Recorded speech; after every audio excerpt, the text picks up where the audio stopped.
Քանի որ գյուղը գտնվում է անմիջապես Սևանի ափին, այստեղ զարգացած է նաև հյուրատների մշակույթը։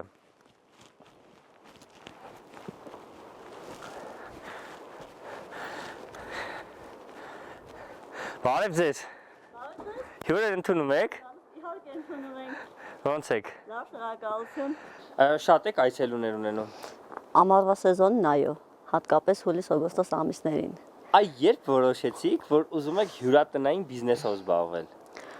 Հյուրատոնային բիզնեսով սկսեցի զբաղվել 2011 թվականից։ Մեր գյուղ շատ զբոսաշրջիկներ եկան, գալիս էին, որպես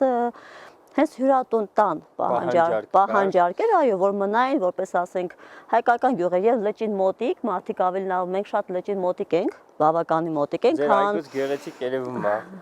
Այո, բավական շատ հատապտուղներ ունեմ, մեղուկա, եւ իրանց ամեն ինչ հետա ես հավ եմ պահում։ Այո։ Տուրիստները կերակրում են հավը։ Այո, պատկերացեք, որ տենում են հավ, զարմանում են, ուրախանում են, որ այդ, ասենք, նախաճաշ են անում, ասենք, այդ տնական ձու եմ իհարկե դնում, մեղրն է գալիս են, նայում են, հաց փոց են անում, նաեւ ասենք մեղուներից, որ տեսնում են, բնության մեջ իսկապես տանը կարող են իրանք ծանոթանալ մեղվա ընտանիքների, մեղուների աշխատանքին։ Միտք ալինում այսքան մեծ մասը նաեւ սննդի, հենց էկոսնունդ։